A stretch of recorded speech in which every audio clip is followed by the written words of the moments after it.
Hello, everyone.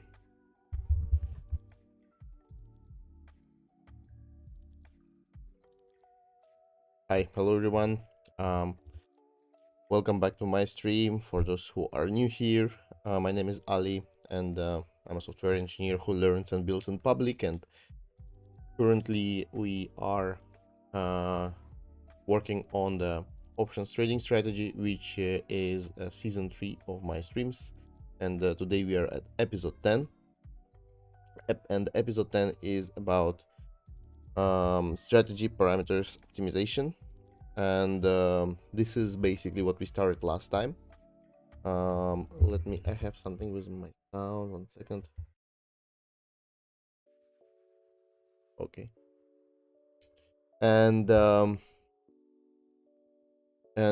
yeah, so let me remind you what we've been doing last time. You can see here that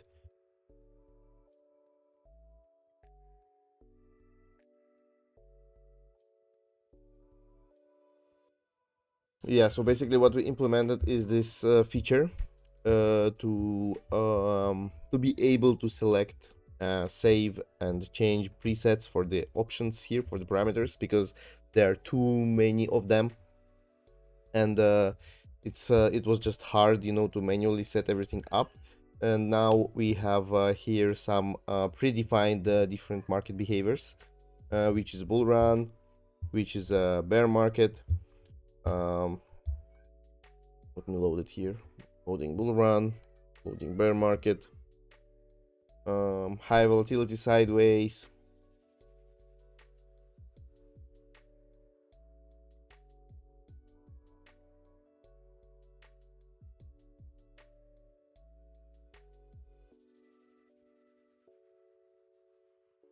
Okay. Calm market and crash scenario. So why we need this is because we started doing another thing. Like, I wanted initially to have the settings to play around with it and check what's the win rate, manually check every trade, and so on and so on. But I mean, I still think we need to manually check actually everything, because we didn't do this, and this is like last resort of testing for us. But at the same time, what we started as well is we started experiments. We started experiments with the AI together. So I don't know why, like, I couldn't wrap my head around it properly at the time. But I was thinking that I'm gonna be playing around with all these params manually and trying to figure out like how they affect the chart.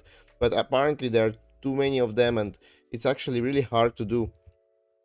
And I got an idea last episode, to just do it together, to experiment together with the AI, and it actually helped a lot. It ran multiple, like thousands of different tests, and gave us some first insights, and we only did like a small fraction of it. So what I wanted to do this episode is actually fully 100% focus on this kind of insights. So we are not gonna be doing any more features, anything else. We will just implement different, like this one, different epic experiments like we did last time. We are gonna write down what we learned from them, and we are gonna go to get and we're gonna get to the next episode, next experiment, and so on and so on. So basically it's just yeah, it's just gonna be some phase for us right now to just check this all out with the AI, and learn more about the strategy itself, because um, we already built a pretty cool engine, simulation engine. We have the engine itself, which for generation of the charts. We have the strategies uh, defined here properly, and we will see like how properly it is done. But yeah, and this is actually like the essential next step basically. And yeah, let's get to it right away. So let's quickly recap what we've done last time, and I think today I'm gonna be using heavily Opus model, because I have actually, like, I didn't notice it last time, but I actually have many um, tokens left there, so let's use them all. um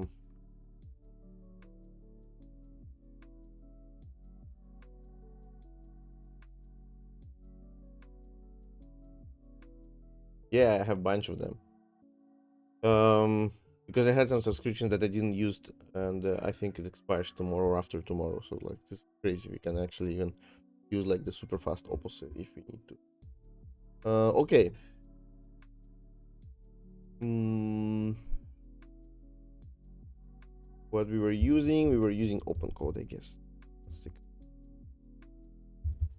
Or we were using Claude.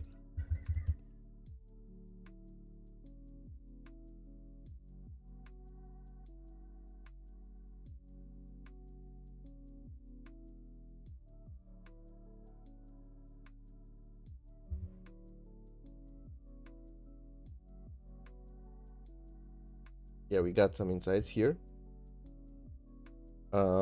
I think we can continue doing it only with Opus.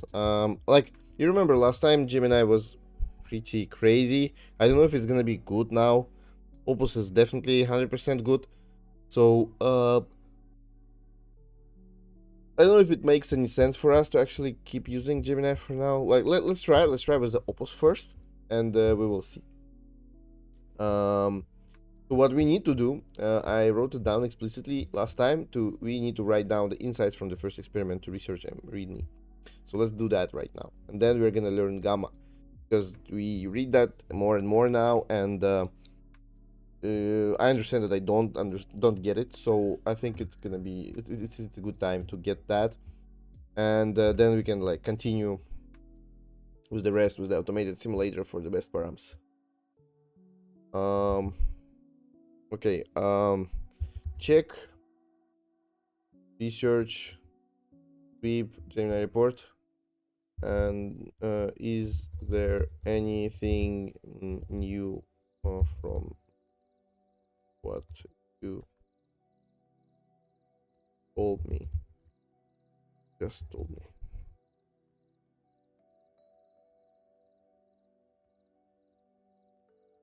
Are we at opposite? Are.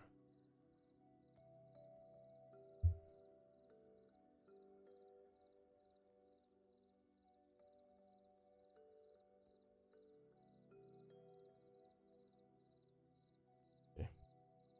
Good enough for me. No, there is nothing new. The Gemini report is condensed summary of the same 3 takeaways I covered in more depth. My report goes further into areas in Gemini report don't touch. Yeah, makes sense. Makes sense. We know that you're smarter already. Okay. Okay, then please update readme research readme with your insights. Let's go through them again. The first one was delta is a dominant risk factor, not a return lever. The grid makes the crystal. So what we were like, let's just remember everything we've done. So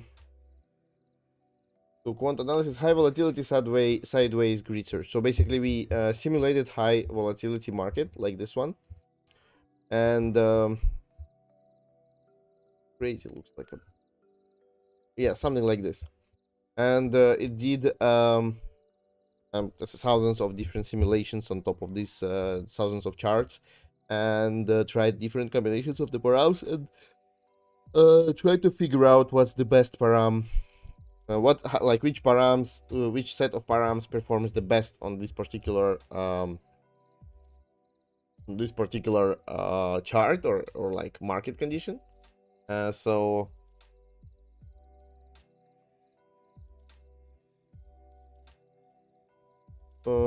yeah, so this is about it. So let's take a look. I'm gonna quickly show you the result. If you remember here, we got that the best performer were the lowest delta, so meaning that lowest risk were taken. This brought to lower maximum drawdown. Also the cycle or the highest cycle actually proved to be more profitable. I'm gonna read all that now again. that we are not going to be skipping selling calls because this is what generates income. And here you can see all the lowest and the worst results. We're actually skipping it. And you can see that the win rate was better here. And but it was just like slightly better. And still, like at the end, what I want actually Opus to do is to write on the readme that it doesn't make sense to run this strategy in this kind of market, in this kind of condition. But yeah, I think we will essentially get there. I hope, because like as you remember at the beginning, what we were discussing is that that like there is a market, and it's like there is no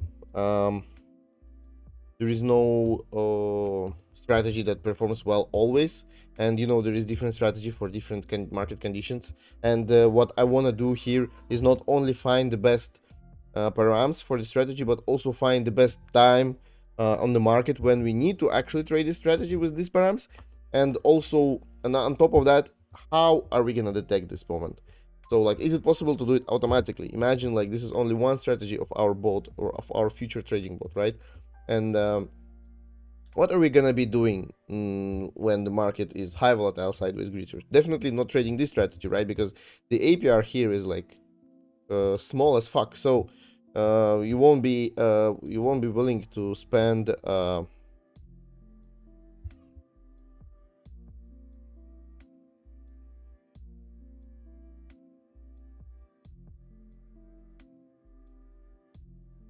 yeah.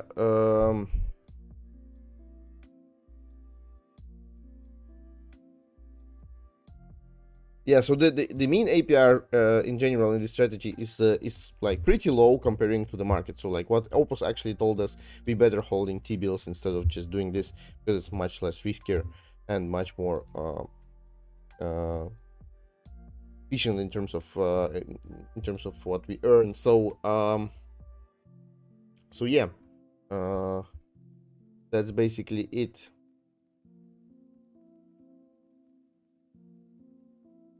Okay, let's go and read through the findings. So the first one, delta is the dominant risk factor, not a return lever. The grid makes this crystal clear. Moving from 0.1 delta to 0.4 increases mean APR, but the max drawdown explodes proportionally. The sharp deteriorates monotonically. Very, very smart word here. You're not being compensated for the additional risk. You are picking up pennies in front of Dam roller. Okay. So the lower delta is better because we have, even though we have a bigger APR with a higher delta, we have much less risk of a capital. The next one, longer day to expiry, massively outperforms shorter day to expiry. So this is the key insight. Okay. This is still questionable, I think. But yeah.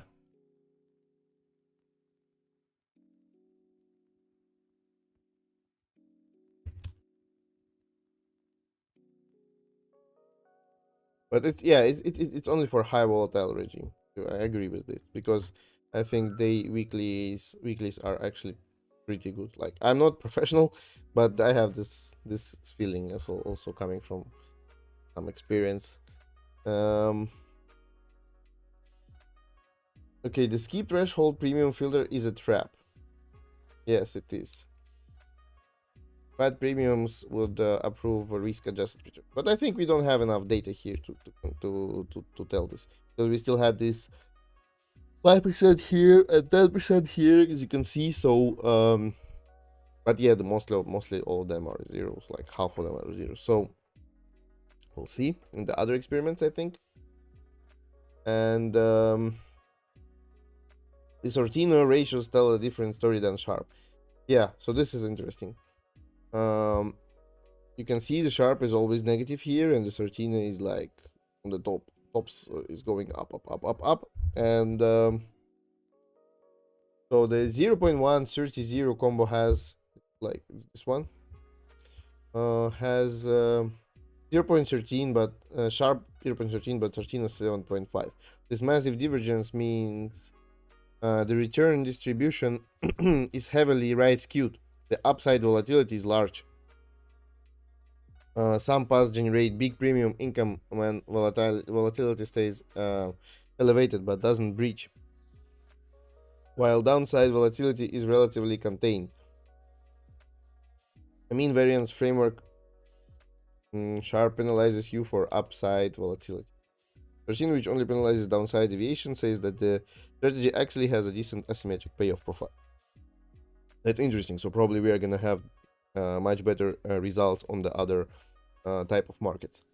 Win rate degrades with the aggressiveness. So 0.130 combo has a 56% win rate, barely above a flip coin. But the time you get 0.4 delta, you are 35%. In a zero drift market, a sub 50 win rate with negative sharp means you are in a negative expectancy regime. The winners don't cover the losers. So strategic takeaways. If you must run the wheel in high volatility, always be in the market. Or always be in the market. Accept 0.5 APR and 35% drawdown. You're essentially running a variance risk premium harvest with CSPs as an instrument. CSPs is a cash settled puts, right? Right. So for the real insight is what's missing. No parameter combination here produces an attractive risk return profile. The best sharp is 0.013. The market regime is telling you you're not to not sell premium, or at least not naked cash secured premium. A spread based approach. The 0.2 delta and 30 days expiry sweet spot at 4.3% APR and 46% max drop down. Must be practical, best compromise if you're willing to accept negative risk adjusted returns in exchange for nominal income. What I'd run next? Spread strategies. Okay, let's take a look first. What's in here? What's the insight?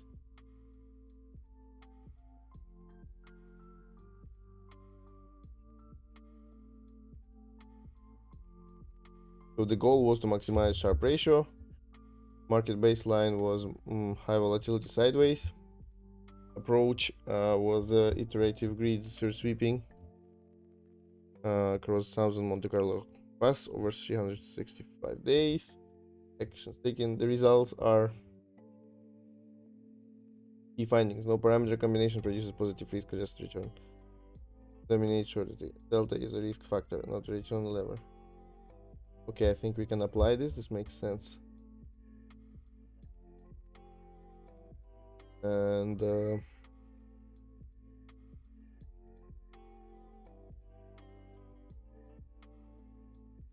let's run a session here, because this is where I need my tokens. Got the cloud code here. I got I only wanted to save this context from here, so I got it now. I think we can exit it. I don't need it anymore. We're gonna work from now on in the ID VS code. Okay, so what's gamma explain?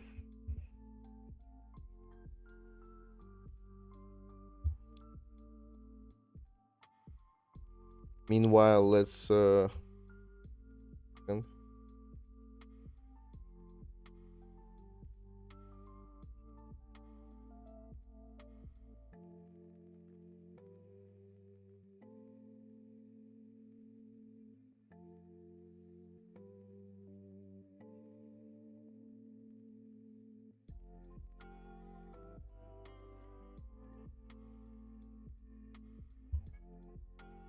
here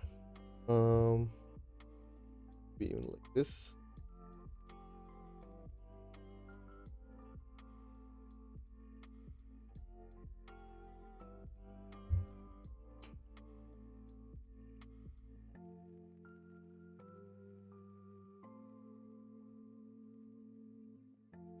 Yeah, also let's remove this Gemini report because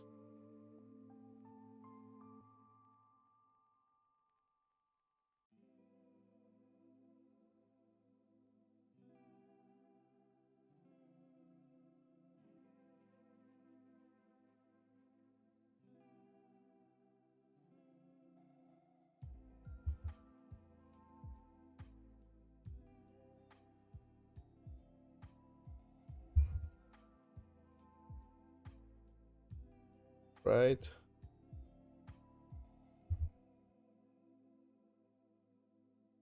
Okay, gamma is the rate of change of an option's delta. Yeah, so basically this is a second derivative of yeah. So delta is like a first derivative of an asset price, and the gamma is a second derivative of an asset price, as far as I know. So let's try to figure this out. Is the rate of change of an option's delta with the respect of $1 move in the underlying assets. So delta is how options price is moving with the asset price, and the gamma is how delta is moving with the asset price. If put has a gamma of minus 0.3, delta minus 0.3 and gamma 0.0805, a $1 drop in the stock moves delta to roughly 35. Okay.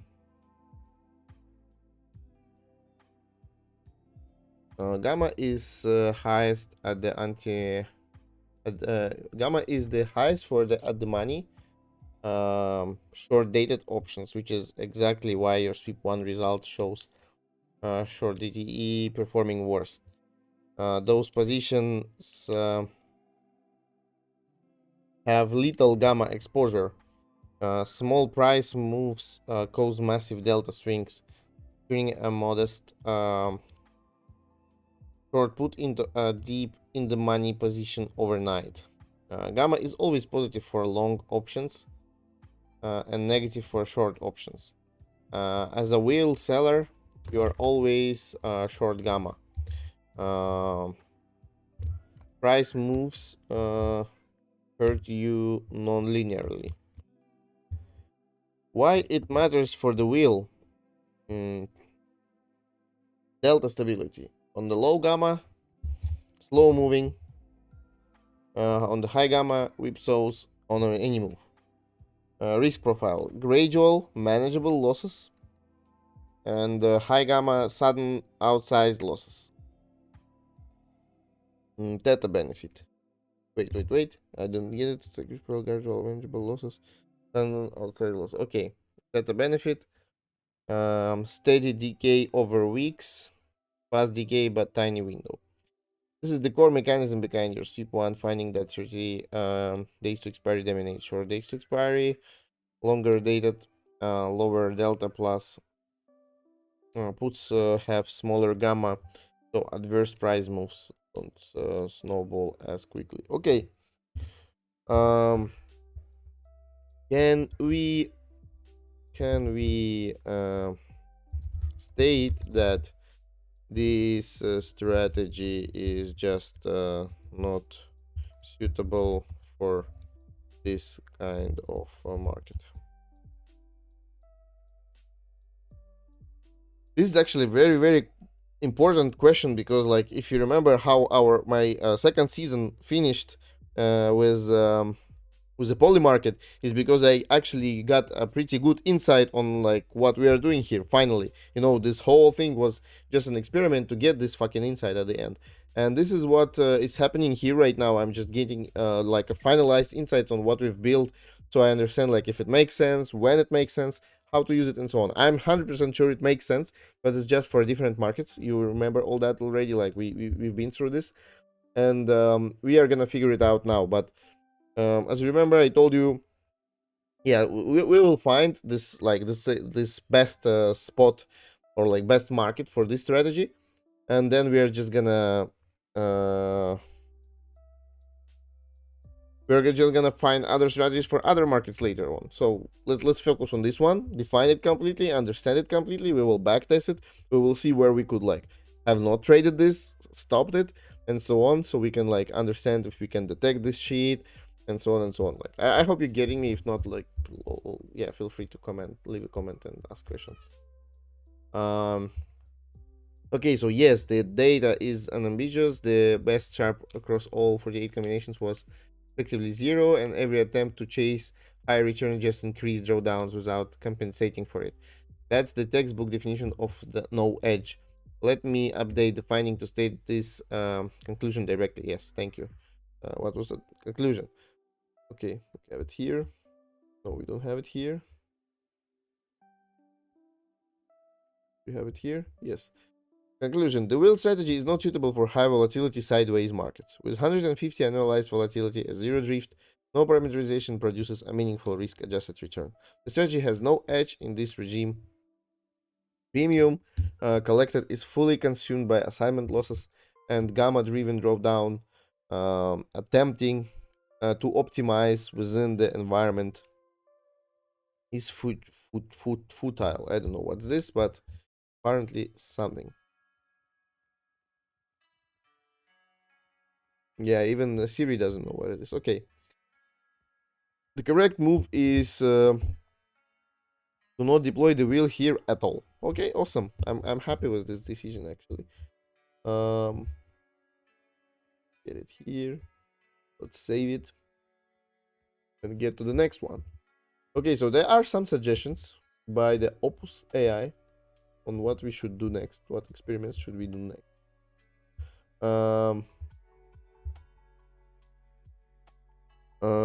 Recommended next experiments are still valid though.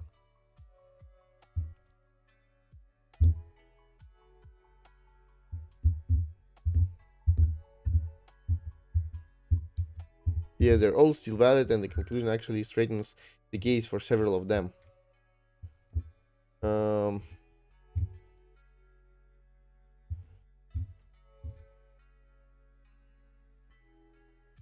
the experiment 3 becomes the most important. The conclusion says the wheel fails at 350 volatility. The natural follow-up is finding the volatility regime where it does work. This is the direct next step. Experiment 4 regime filter is reinforced by the conclusion. If the wheel has no edge in high volatility sideways, the filter that keeps you out of that regime is exactly the right mechanism. Okay, nice.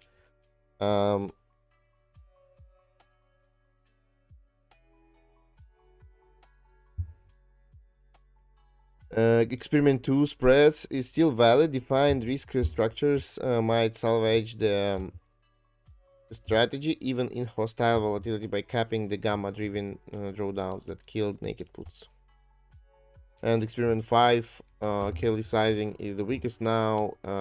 If there is no edge, no sizing method creates one, but it could still help in the regime. Okay.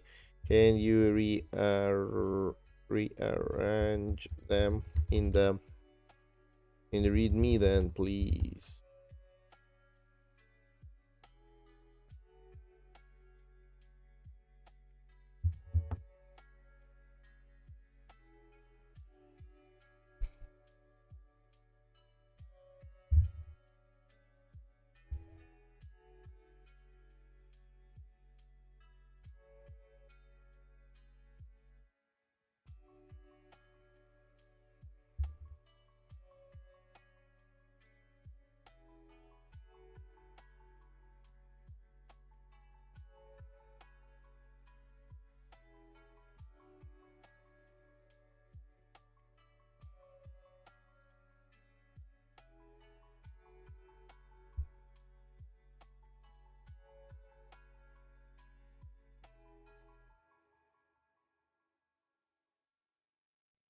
Okay, so this is how we are gonna continue.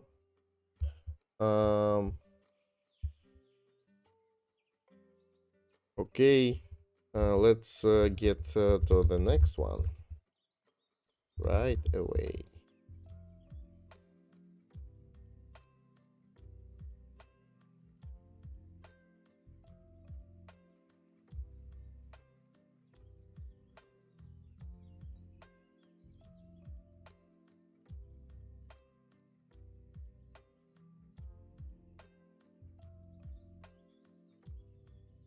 It has the access to. I was just curious. What about skills? I want dev docs. Yeah, okay, it reads the skills. Awesome. Seems like it works.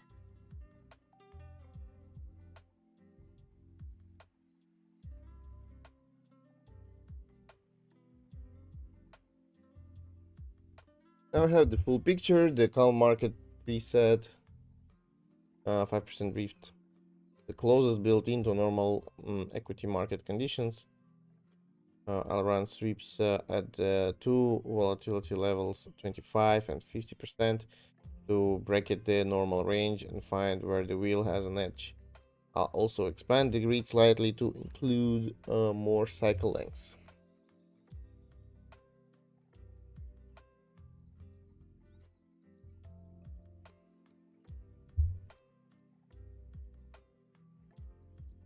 Hey, it's done already. Let's look.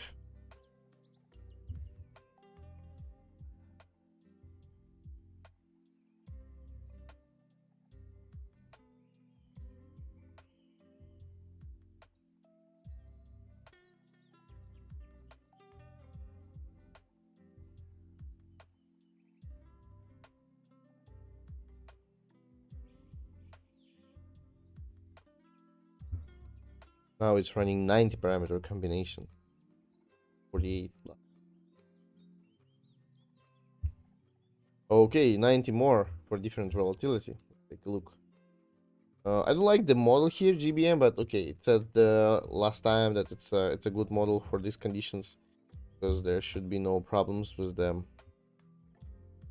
volatility, with the implied volatility. But yeah, we'll take a look, I guess, at the end.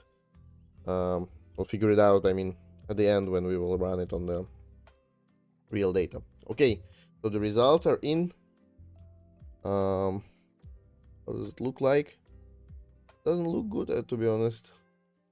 From what I see here.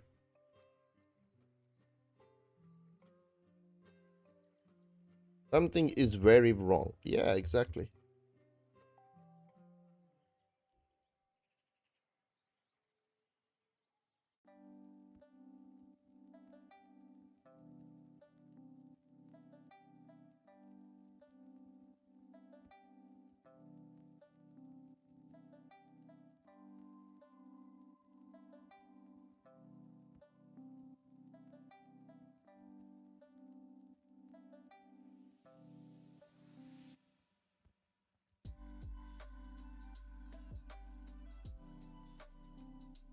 Yeah, I think it was. Yeah, it's my mistake, guys. Let's take a look.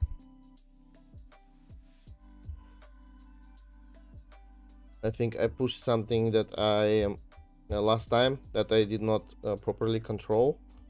Like I saw it, but I did not react it in time. You remember we were doing some changes here. Yeah, exactly this comment. Let's take a look at the others, but I think it's the one.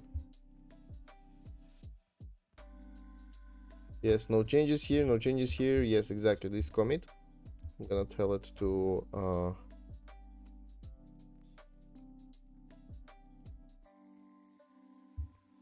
wait, let's fix the cause first. Stop. Um, I think it happened because of this commit.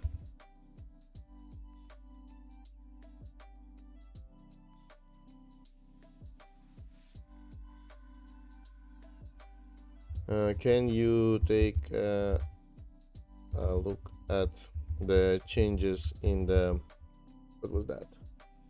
What was in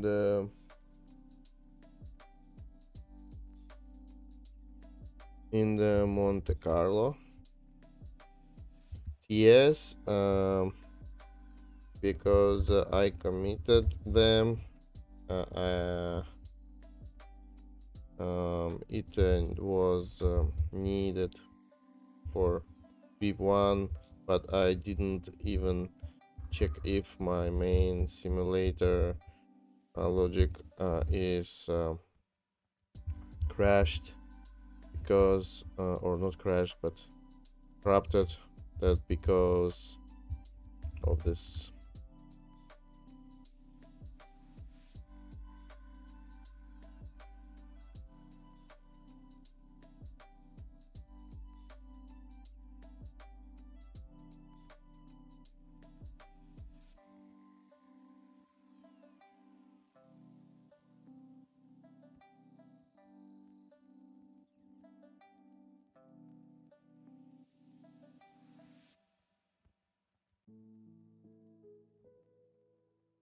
There are two bugs introduced by that commit.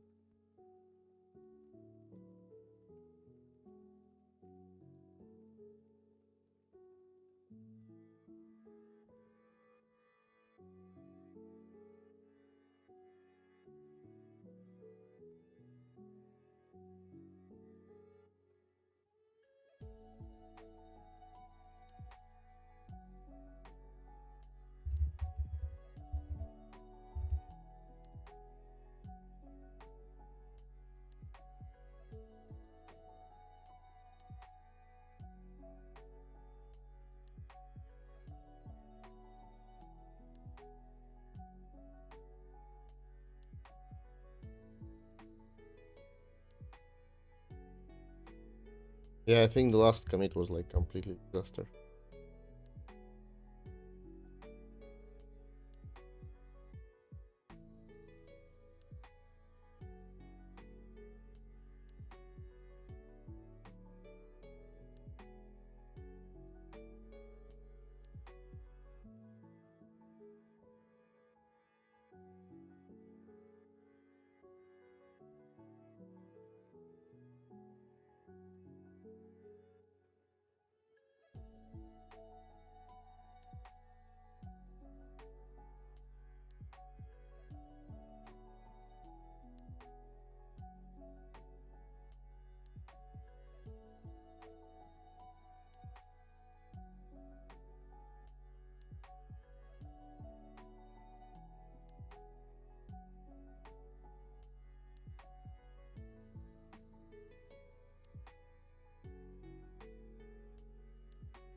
Do you want to run a fast mode of ops?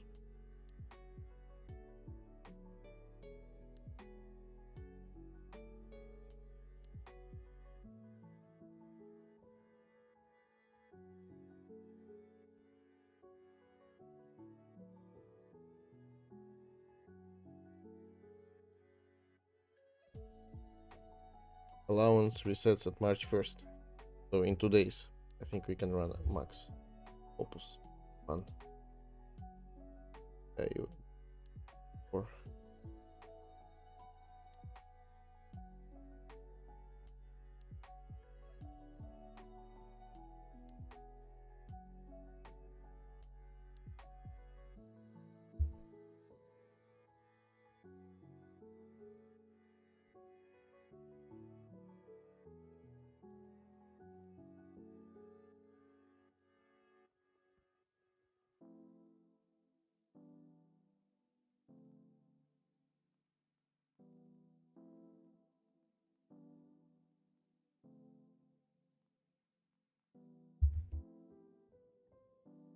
it's gonna be something new for me.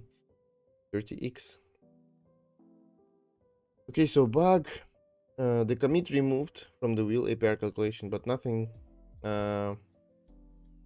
downstream reapplies it. Meanwhile, benchmark APR still has where is it? Okay.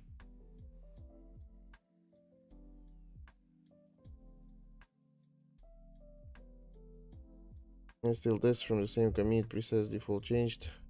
Randomize ourselves.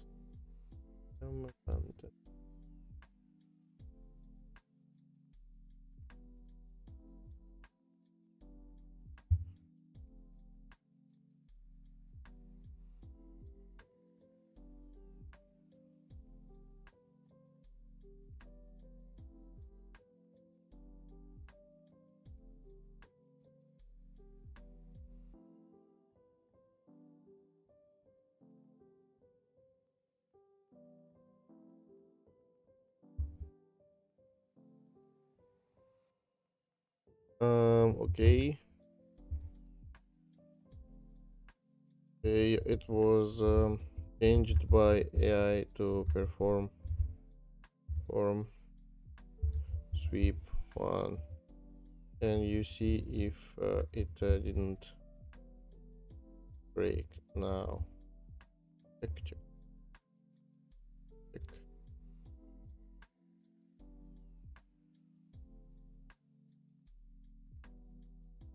So how fast it's consuming requests. 39% to 41% directly.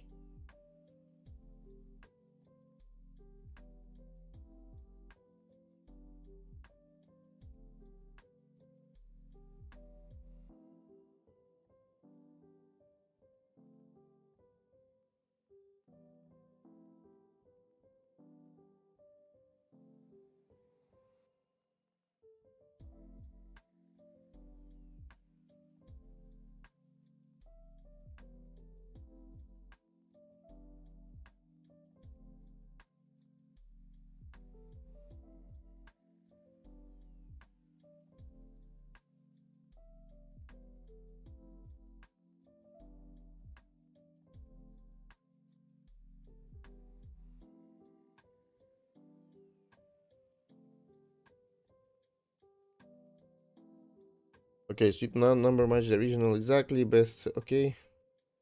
Okay, so I think it's fixed now.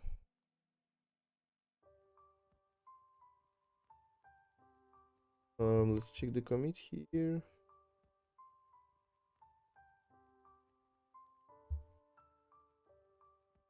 So all good now for sweep 1 and for the simulator, and it's MD dashboard. Let's see, all aligned now.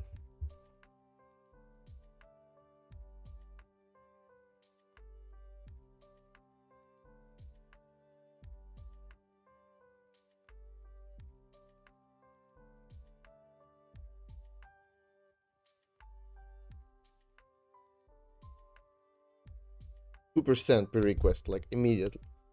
So counting this, we have like 25 requests left for today and tomorrow.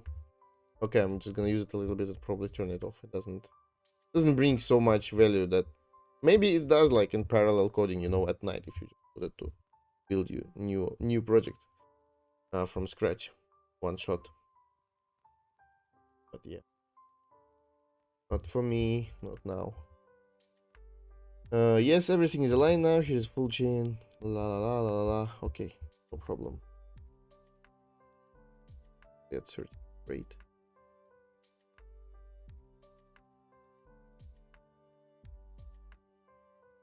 Okay, let's go. One tests all work.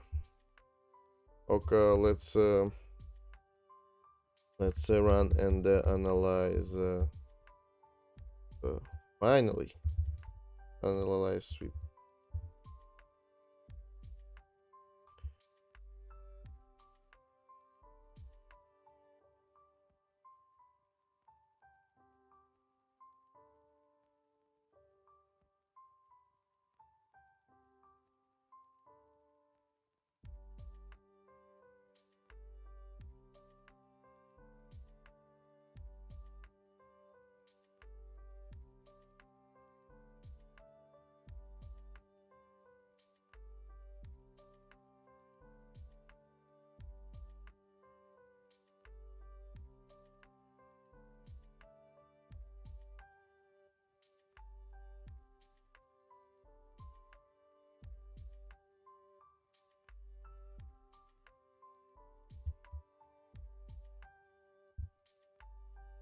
Okay, first half done.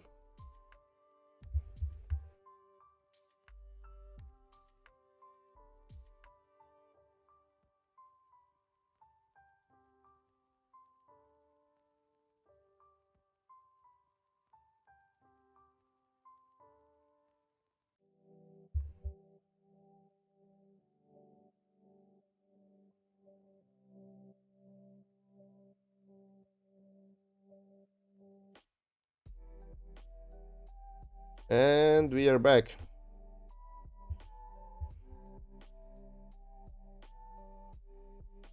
I wonder if it takes like, you see, it just takes 2% per request now. And I wonder if the context matters actually, because I was usually like trying to save up on the context, you know, to save the requests, but looks like they just charge you for the requests actually, regardless of the context, which is a very good thing to know for optimizations. No. No. Write detailed MD inside the sweep and the only overview in readme like sweep 1. More percent just for this request. Oh my god. Now you need to ration. Hey, hello everyone. Hello all the newcomers. GM.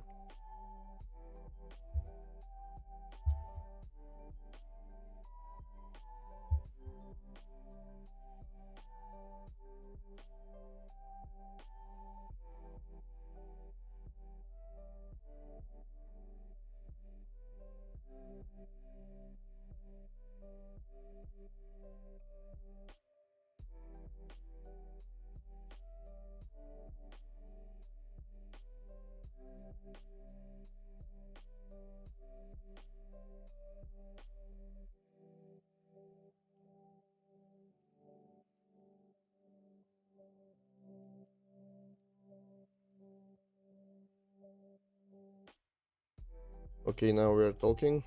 Let's keep those and let's take a look what it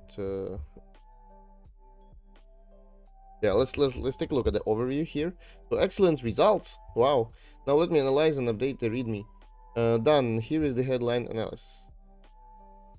The wheel works in normal volatility, night and day difference from experiment 1.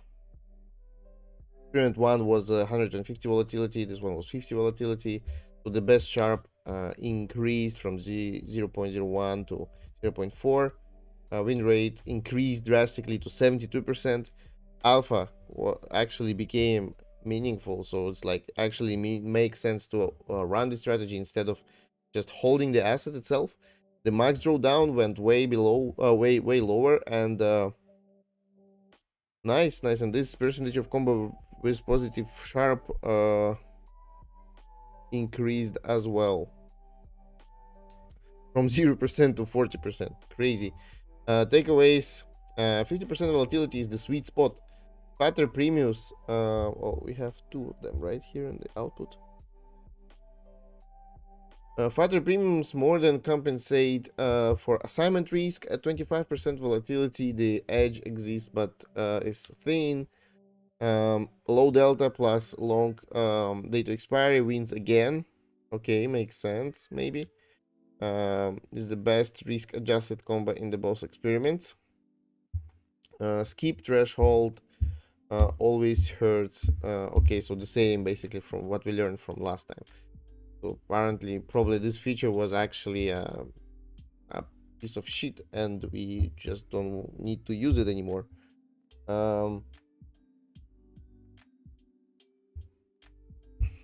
Okay, we're gonna be looking at all this picture from different angles. That's why I'm trying to keep this readme as small as possible, because I want to put many experiment results there so we can like analyze it with AI later, which will not consume a shitload of context from this huge analysis.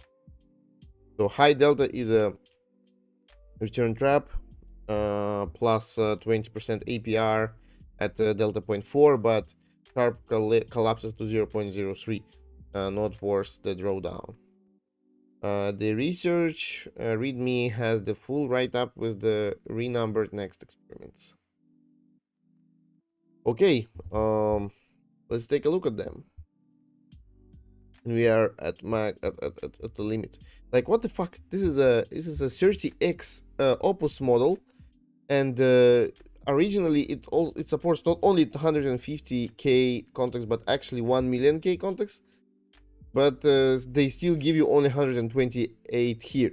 I guess, like, I was thinking about it, but I mean, if they charge per request, this totally makes sense.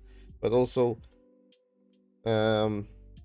maybe they use some techniques I was recently looking at, that if you actually just double your prompt, basically, so you have like prompt and you just copy paste it and you make two prompts, exactly the same ones, and you run it, then it gives you much better results. So Maybe this is what they're using, but I highly doubt it. I highly doubt it. I think the reasons behind this are different. Okay. Let's close this for now, and this, and this, and take a look at the analysis.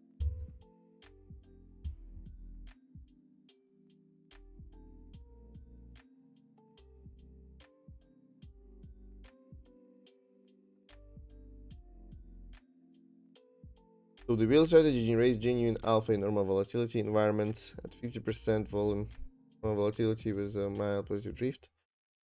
Okay. This.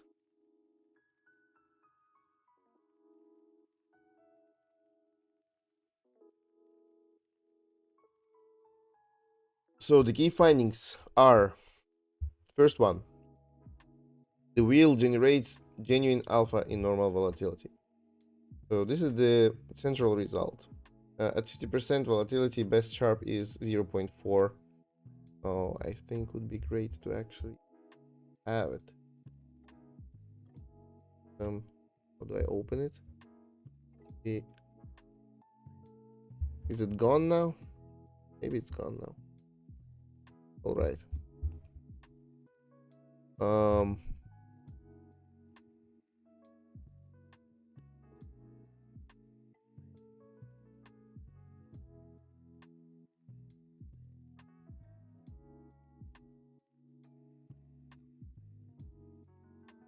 Okay, let's go through it without the numbers. I'm gonna go back here if I'm gonna need this. Anyway. So this is the central result. At 50% volatility, best sharp is 0.4, best alpha is 3.7% over buy and hold, and 72% of simulation paths are profitable, which is very good rate. At 25% volatility, the edge is thinner, the sharp is 0.2, the alpha is 2.5, which is not that bad, but still positive. Compared to experiment 1, where the best sharp was 0.01 at 150 volatility.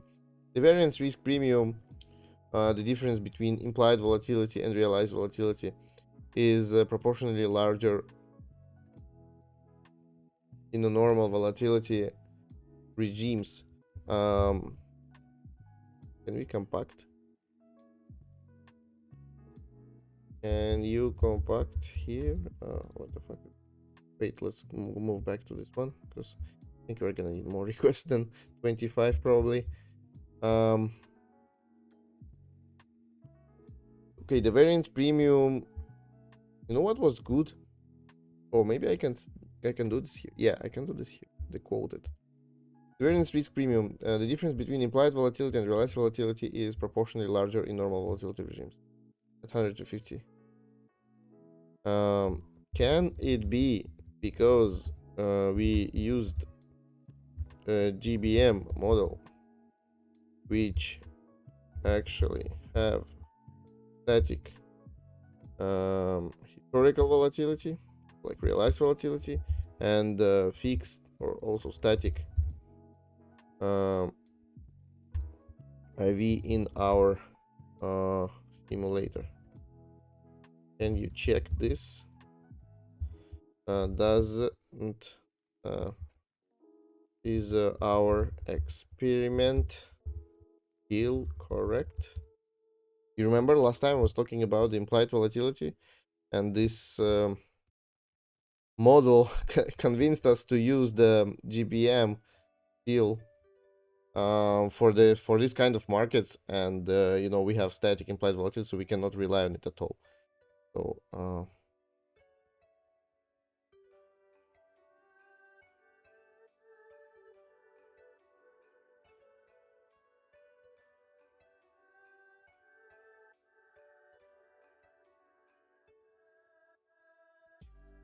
GBM, when the implied volatility is undefined, the strategy falls back to okay.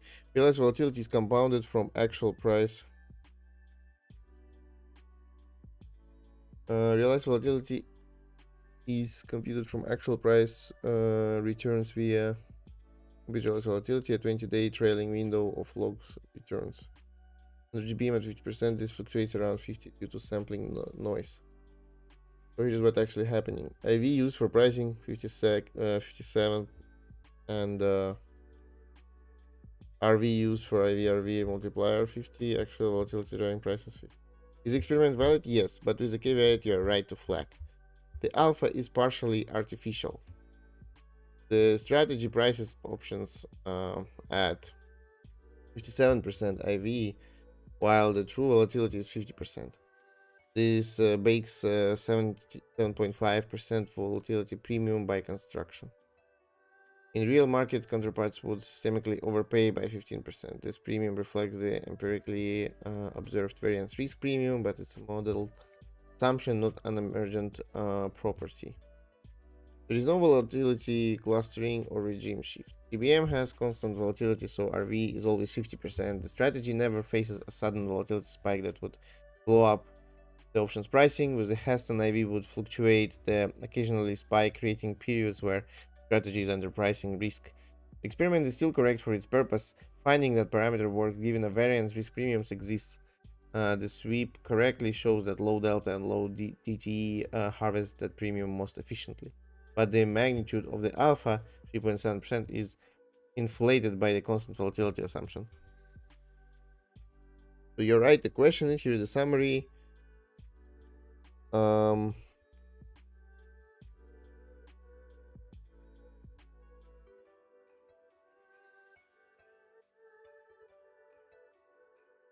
This experiment uses GBM, which has constant volatility. IV is fixed at annual volatility.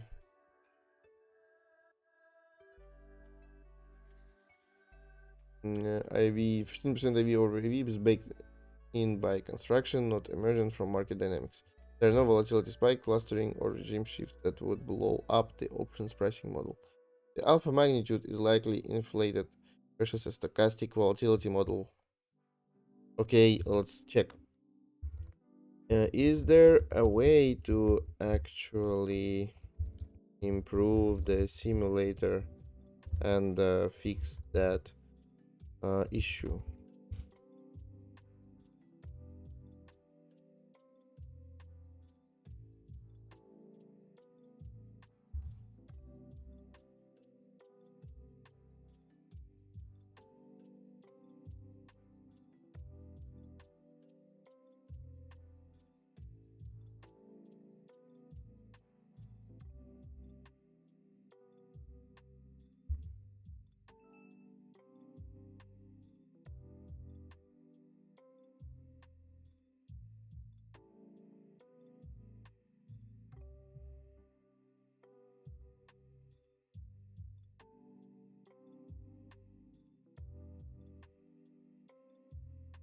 Okay, now I'm missing the most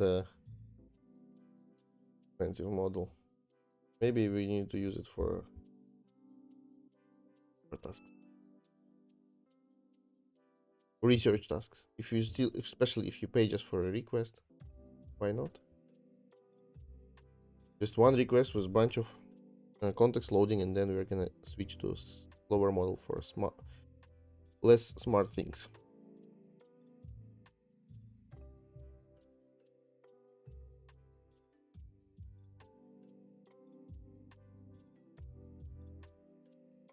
Generate systemic IV paths for GBM jump models.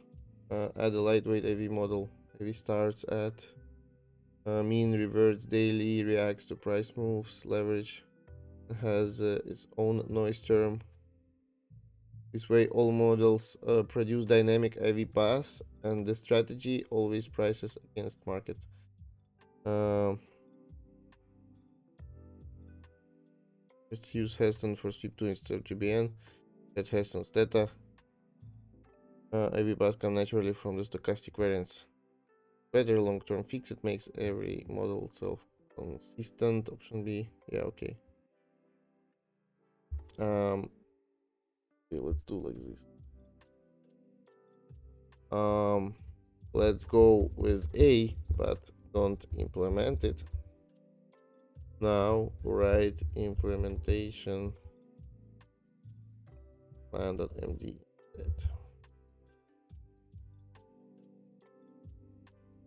Oh fuck, I knew it. Okay, stop. Okay.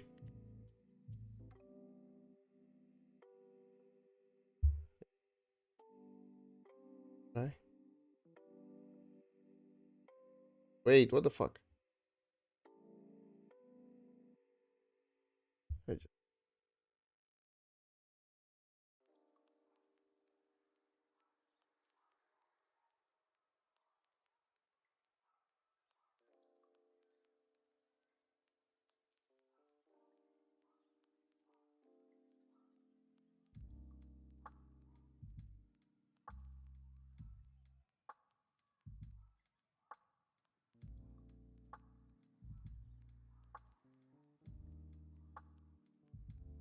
Okay, answering the question is also a request. What the fuck?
No, don't tell me that if I'm gonna try again, I'm gonna pay again.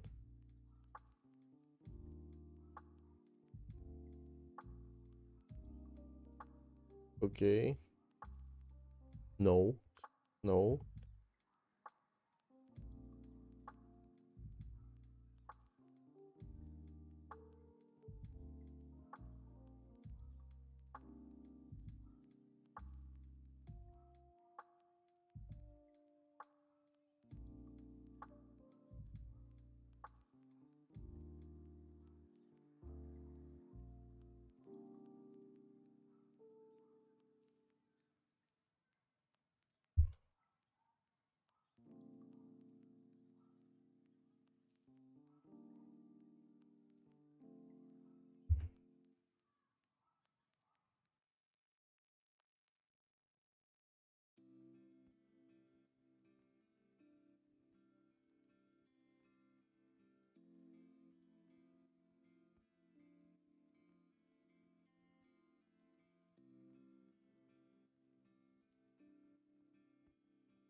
Okay, so we changed the way the IV works now.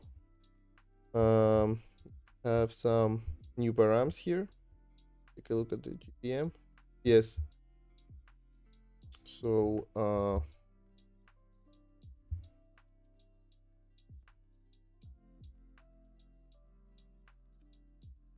is let's check if this params is obsolete now. Is this param obsolete now? If so, remove completely.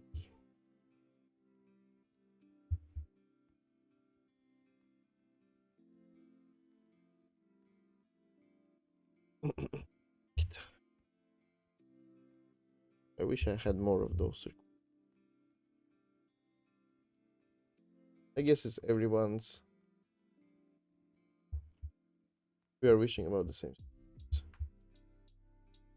Having faster inference or token. Or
so many changes.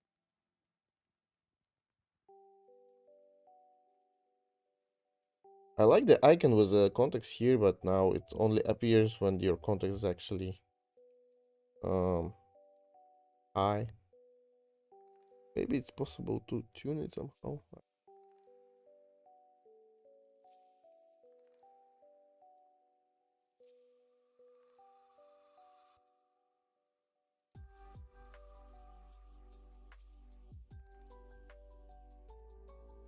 Okay, so it was removed.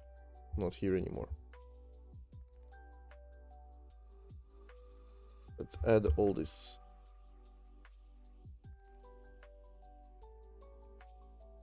Let's rerun sweep 1 and see if anything changes.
Results are identical. This is expected because it uses has model. Yeah, but we did the test. Okay. Now do the sweep 2.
Okay, new data arrived.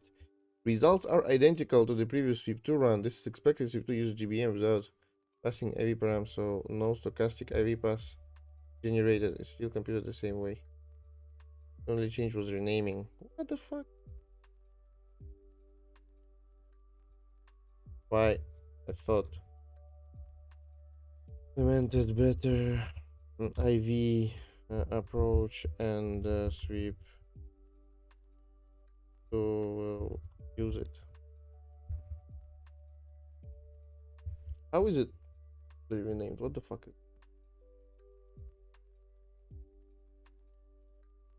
Why is it just renamed?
Some insight.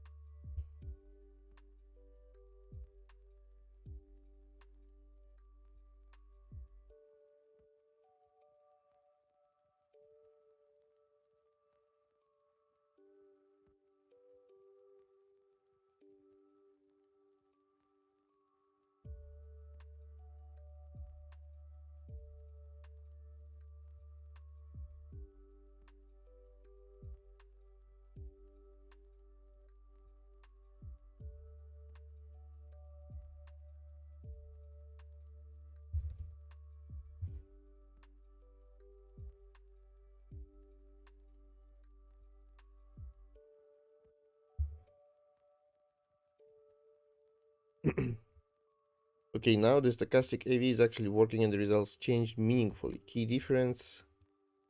Um, okay.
Fix the results in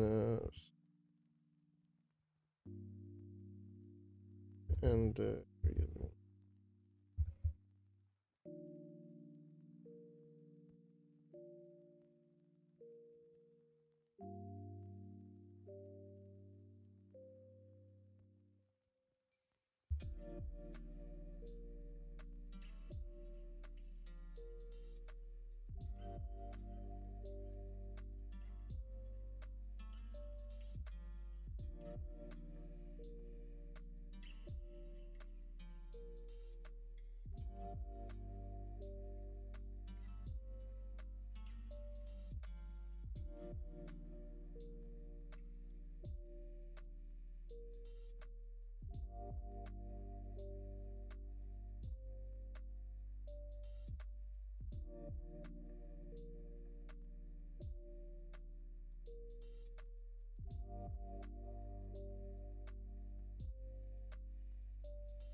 Okay, so it's done now.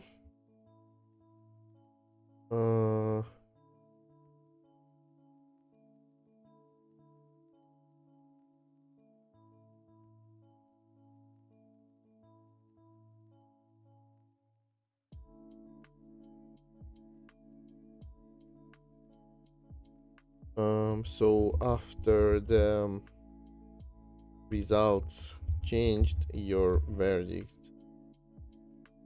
is the same. Does not, right?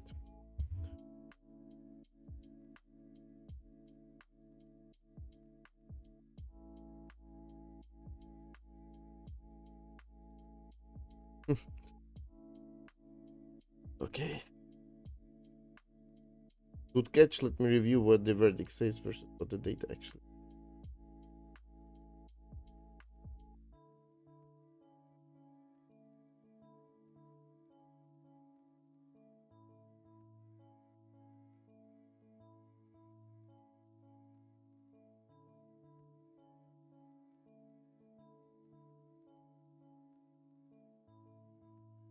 Okay. Slow one. Finals.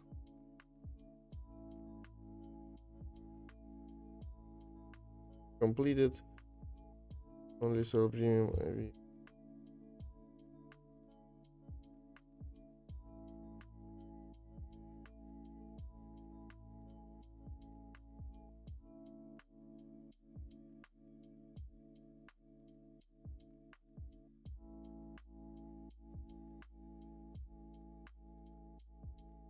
Okay, let's read the analysis again.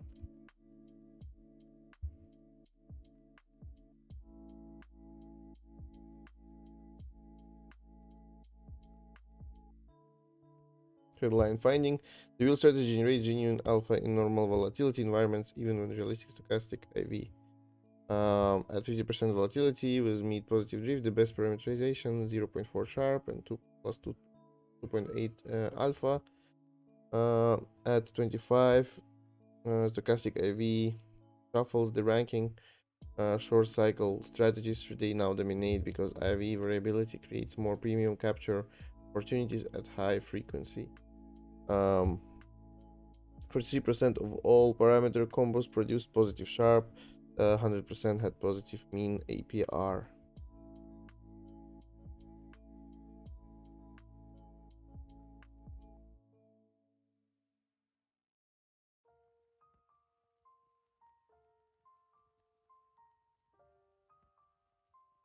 So key findings. The wheel generates genuine alpha and normal volatility confirmed with stochastic IV. Okay, at 50%. Okay, and 71% simulation pass. Sharp 0.3 plus best alpha plus 10%. Short cycles dominating. Variance risk premium is the difference between implied volatility and unrealized source of edge. Stochastic reveals divergent optimal strategies by volatility level. Most important striking finding with static IV.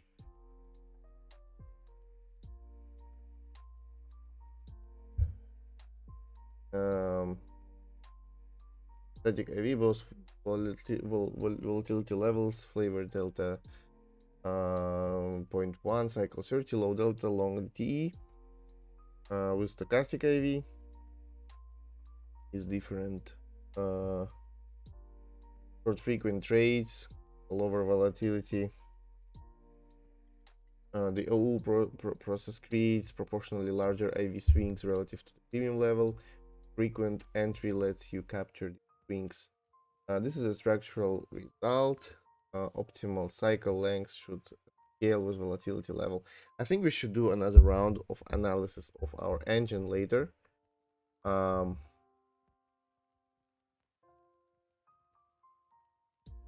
round of analysis of our engine that it is realistic No assumptions or hard code that prevents that, or not considered in a strategy or research analysis. Is this next one is 50% volatility is still the sweet spot for conservative strategies. Okay. The top 50% volatility strategy delivered the clearest risk-adjusted edge, fatter premiums, long data expiry, smooth IV nose, and maximizes theta decay. Win rate 71.7%, high score all top strategies. By using different mechanism, high frequency premium collection rather than patient theta harvest. Okay. Short cycles at 25% volatility are the best approach with caveats.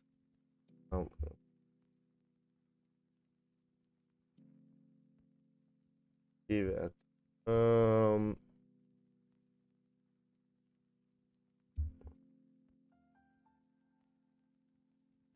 The 25% volatility 3-day strategies are top ranked strategies for this volatility level, delivering 0.3, 0.35 sharp with 6 to 11% alpha. This is a genuine finding, not a fluke.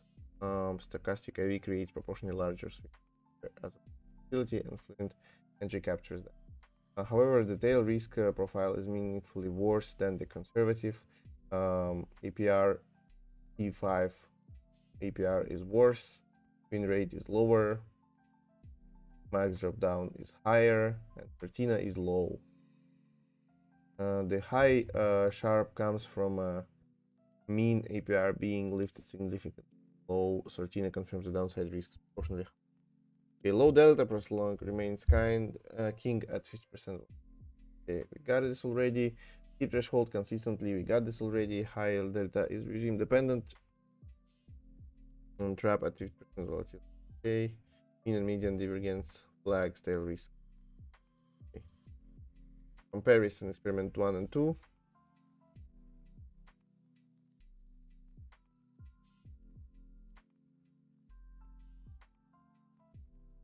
Yeah, better. So the strategic takeaways are volatility regime determines not just whether to deploy, but how.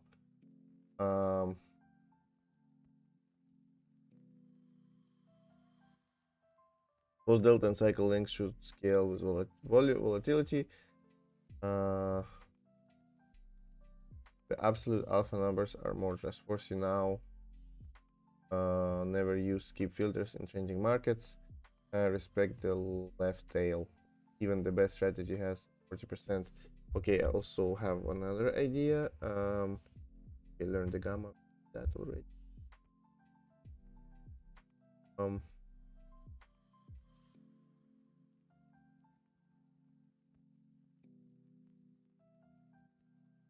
This here and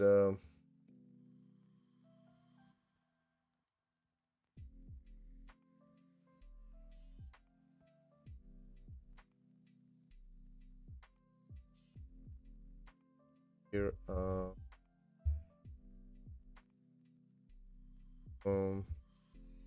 after all experiments, run double checks, see if we tried all options, all available, all rounds options in strategy, and if there is else we can try add from improvements and list or even something new. Recommended follow experiments, volatility boundary search.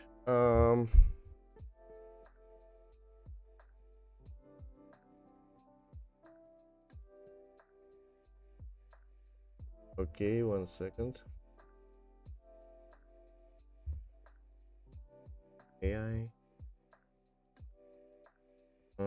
Something is some of those are in research with me already. Okay, check if some of those are in research with me already, and add the missing ones. Also move next experiments there, the end of the page, and specify main there. Okay. So okay, I got the analysis now. Let's take a look also at the readme, but let's first fix it quickly.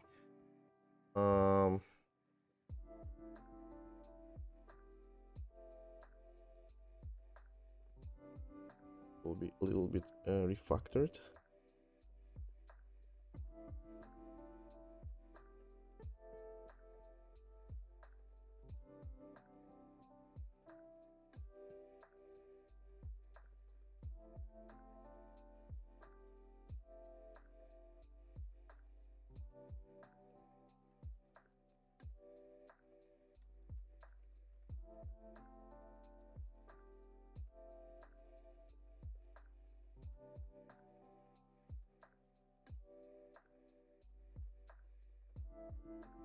Okay.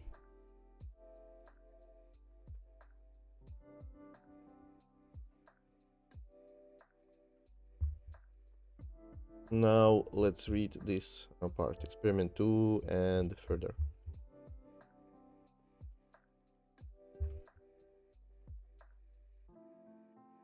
Experiment 2. The goal is to find volatility regimes where the wheel generates positive reassessment returns, alpha over buy and hold, market baseline, GBM with stochastic IVOU process, 5% annual drift tested. Okay, approach. Key findings. Conclusion: the wheel is viable at 25-50% volatility with mild positive drift, but the optimal strategy is regime specific. At 50% volatility, conservative parameterization delivers 0.4 sharp with and alpha and so on and so on. Okay. So interesting. This makes sense. It's very good strategy for the normal volatility regime. Let's start. We still have some time. I would like to continue.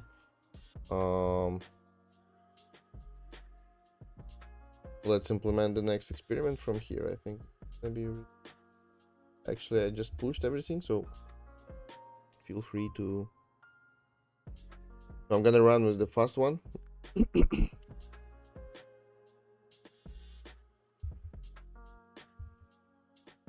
Let's implement next experiment.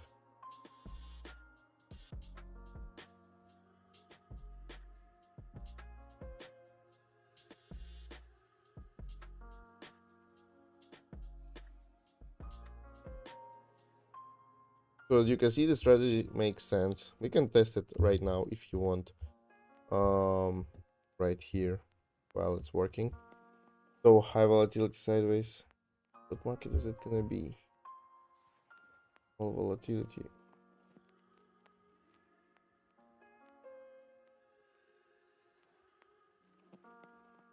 I run another.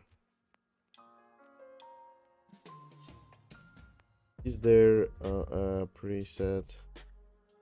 Oh, help me with params for the simulator UI, so I can reproduce experiment 2.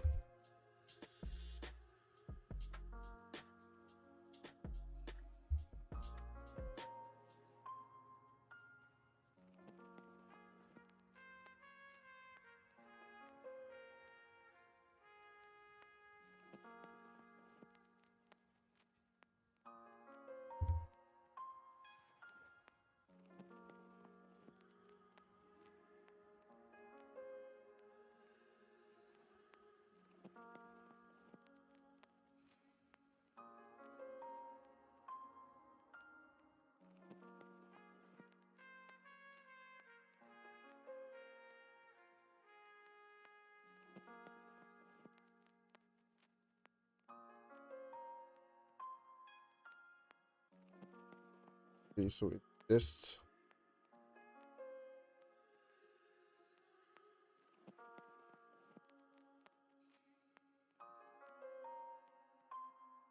Okay, experiment number 3 is preparing, so let's probably focus on that for.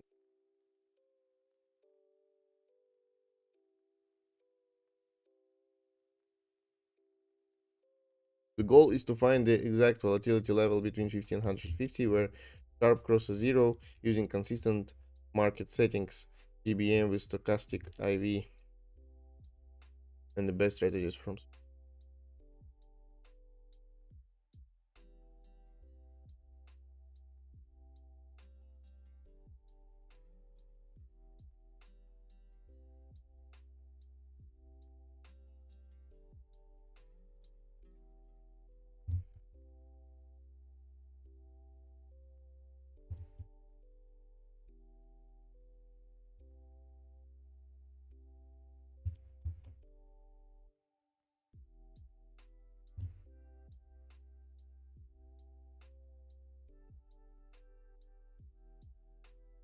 Experiment 3 is complete, and here is what we found. Volatility boundary search, the wheel deployment zone. Strategy, conservative, moderate, and active. Conservative strategy never crosses zero. Moderate at 82% volatility and active at 77% volatility. Deployment zone. Takeaways. The conservative strategy is remarkably resilient, positive sharp even at 155 volatility. Low delta minimizes gamma exposure. Um, Higher delta equals lower volatility ceiling. The relationship is monotonic and predictable. Sweet spot is 65% volatility. Conservative strategy peaks at 60%. Sharp, okay. APR and sharp move in the opposite directions. At 155 volatility, APR is 20%, but sharp is only 0.39 return trap. Practical rule, monitor 30 days, exit moderate active above 75, exit conservative above 100. Okay, let's take a look at the analysis.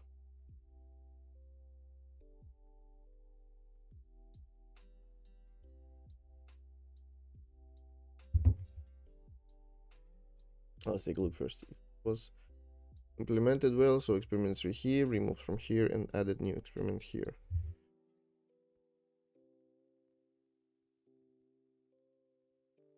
Okay, now let's take at the result. The objective is find exact analyzed volatility level where the wheel strategy sharp ratio crosses zero, defining the wheel deployment zone. Okay, methodology.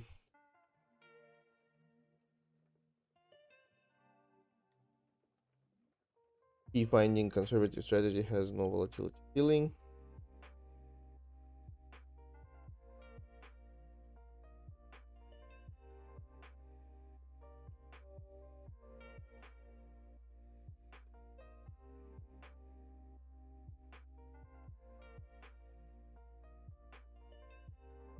30-day cycles provide time diversification. Cycle spans multiple volatility. Trade-offs APR is low. It scales linearly with nice.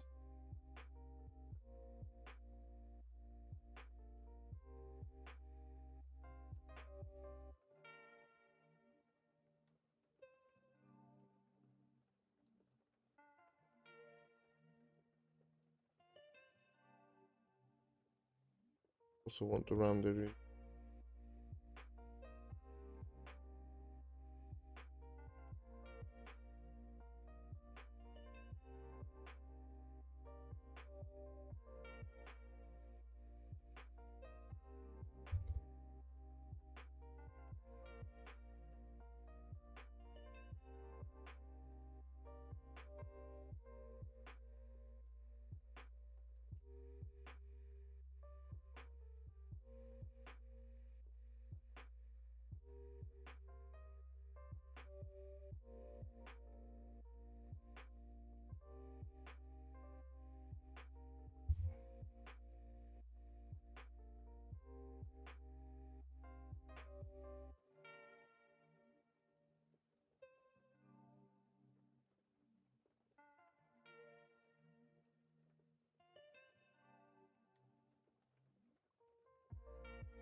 Okay, I think we won't be doing the regime filter today, but we set up more.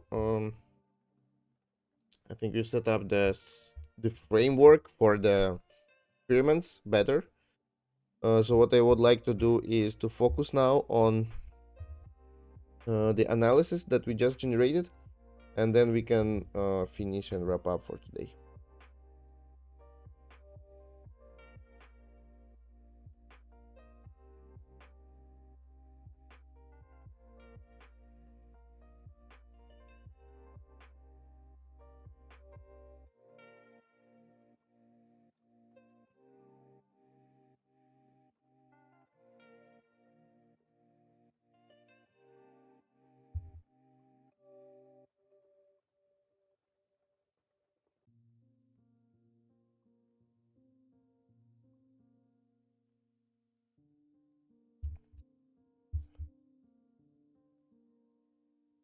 Let's open it here and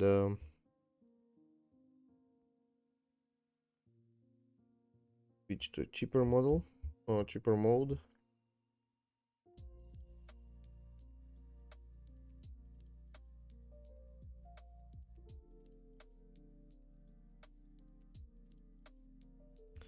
Um, Simply saying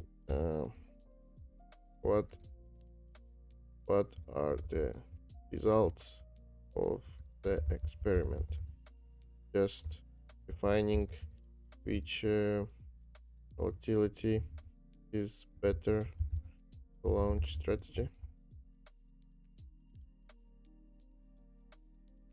just so you understand it. Best volatility to deploy wheel 60%. That's where the conservative strategy hits peak. The best risk-adjusted return across all volatility levels and strategies tested. So at this one, any strategy works on only conservative or moderate, only conservative here, and don't deploy at all. Okay, okay. So do we have it here?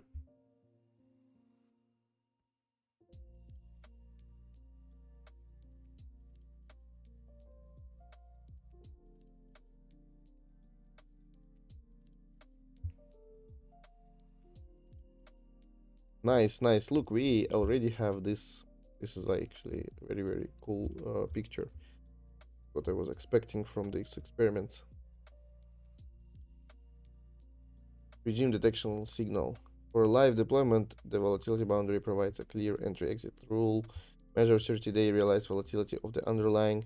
If using moderate active strategies, exit when RV is more than 75%. If using conservative strategy, exit when RV is more than 150%. Okay. Experiment metadata.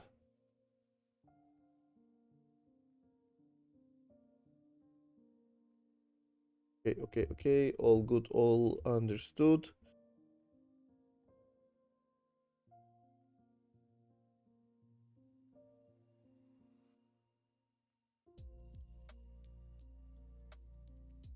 Here we have same thing basically. Okay, all good, all understandable. Let me recap it for you. So first experiment showed us that on a high volatility sideways market, we should just not run the strategy because it doesn't make any sense with any params in general. Like there are better params, there are worse params, but in general, it just doesn't earn anything almost comparing to the risk you're taking. And experiment number 2 showed us that it actually makes sense to run it within a normal volatility regime, and it shows a good results. And the experiment 3 was focused on basically narrowing down the second experiment to some practical rules for deployment of the capital.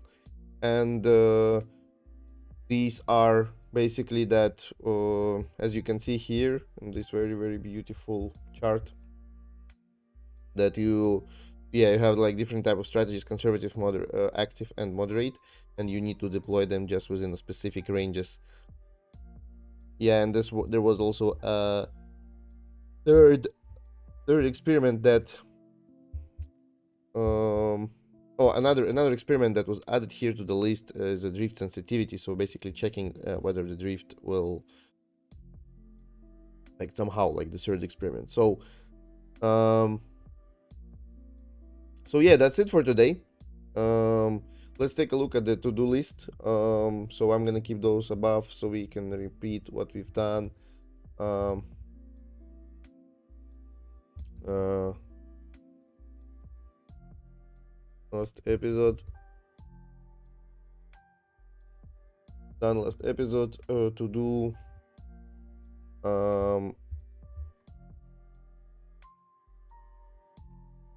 This is what we are basically doing. In the first place, automated simulator to find best params strategy.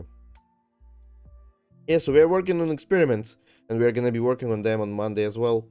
And I'm gonna thank you all guys again for joining me today or watching it in the record.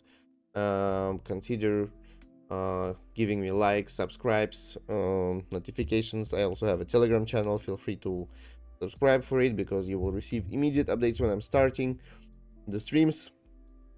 And yeah, I already have my throat dry, but it was very interesting. I really like this phase that we are entered right now. It's like zero coding almost, but a lot of insights. Now I think this is like we've built a pretty damn good engine for simulation. I'm gonna use it for many things in the future. I love it. I think it's one of the best thing trading related that I've built in my life. And like, you know, I was usually just jumping into the trading right away all the time because I was like very I don't know,